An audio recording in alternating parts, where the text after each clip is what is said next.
Hey, what's going on? Thanks for joining me. You are awesome. I am RJ, and in this video, I get to play doctor and do plastic surgery on this guy. Let's do this.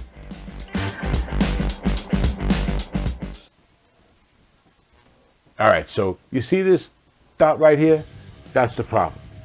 And it's going to take more than a little sanding before I realize that the spot I think is dirt is actually a black spot that's under the veneer and showing through.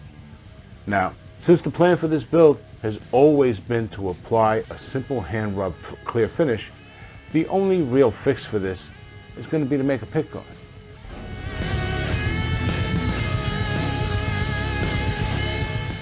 Now, this is easy enough to do with just a few simple household supplies and a piece of wood veneer. First, we use a pen and paper to make a template, and then we tape the template to a piece of veneer. Now, our veneer here is a piece of walnut that's roughly about 1/2 millimeter thick. Carefully cut around the template using a box cutter. You see me here, I'm perforating along the edge of the template and coming back to then cut over a section that's been perforated. Cut out any points first, and once you cut out the whole thing, sand the edges smooth with a little sandpaper. And if you don't have any handy, don't worry about it. Just use an emery board. Now it's time to stain the veneer to match the hardware on the guitar using black Rick clothing dye. Now, after applying roughly 4 coats and making sure to saturate all the pores of the wood, I let mine dry for about an hour, and then I put it in my oven, which was set to the lowest setting, which was 200 degrees Fahrenheit, and I put it in there for 10 minutes. I didn't warm up the oven first at all, okay? I suggest leaving it in for a little less time at this temperature, or using a lower temperature if it's available on your oven, all right? Or better yet, just let it sit overnight to dry, all right? If I had let this veneer in the oven any longer, it would have just started to burn, so I took mine out just in time. Now once this is done, it's time to apply the true oil.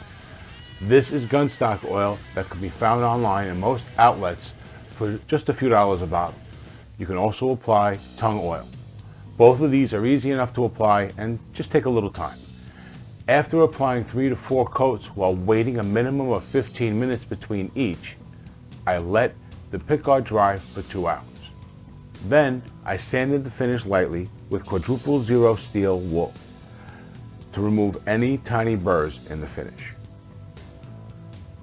All right, and now we're applying glue to the back side of the pickguard. Be sure to cover every tiny bit of it.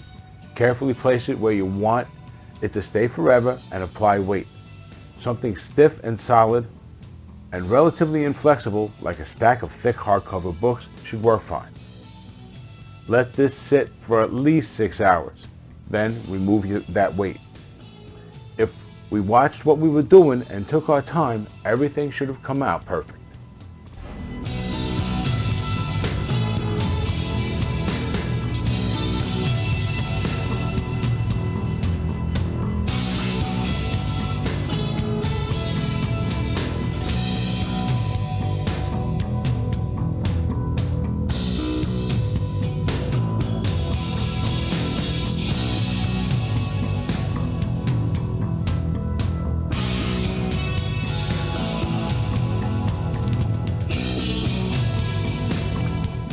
At this point, it's dried and it needs just another pass with quadruple zero steel wool.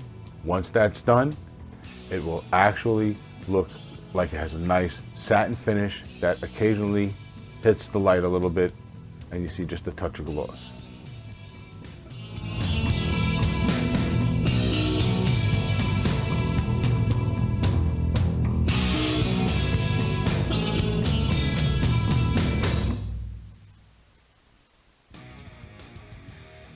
Up close you can see there's some spots which probably could have used another coat or two. That's due to the porous nature of the wood, but overall I think it looks awesome.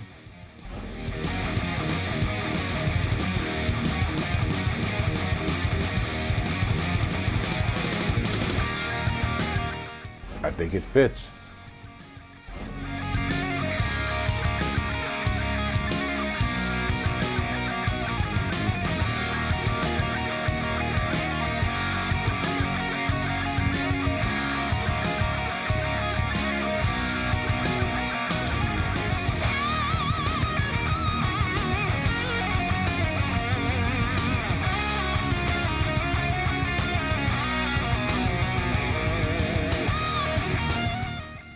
And that's how you turn a veneer into a pickguard.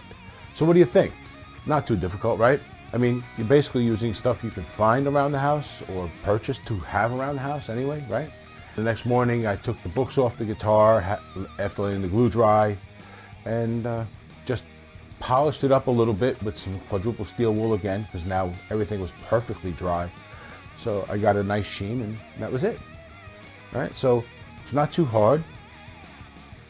If anyone asks me why didn't I bring back the kit after finding the blemish in the first place, well, it's because I had all that stuff lying around. It was going to be easy to do, and I didn't hesitate when I thought about it. It wasn't like it was a, oh my God, what am I going to do? It's going to ruin this.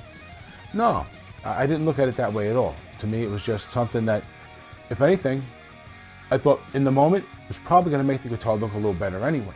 And it does, because the difference now and previously, to me, is the difference between wearing a tuxedo with the bow tie or without the bow tie. That's kind of how it feels. So I think that's right where it should be. So, but what do you think? How does it look? Let me know in the comments, all right? And if you'd like to do something like this on your own or pick up your own guitar kit from guitarkitworld.com, you can find the link to do that in the description. And you'll also find the code RJsCave20. Use that at checkout. You'll save $20 on your order, all right? But before you go there, check out this video, because you can get some tips on what to look for in a kit to make sure you don't get one that the challenge is way above your head. You know what I'm saying? So, but you know what?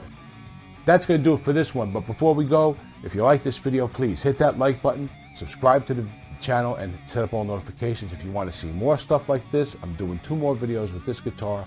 I got like 3 other builds going on, including an autism build that we're building live on Sundays at 10.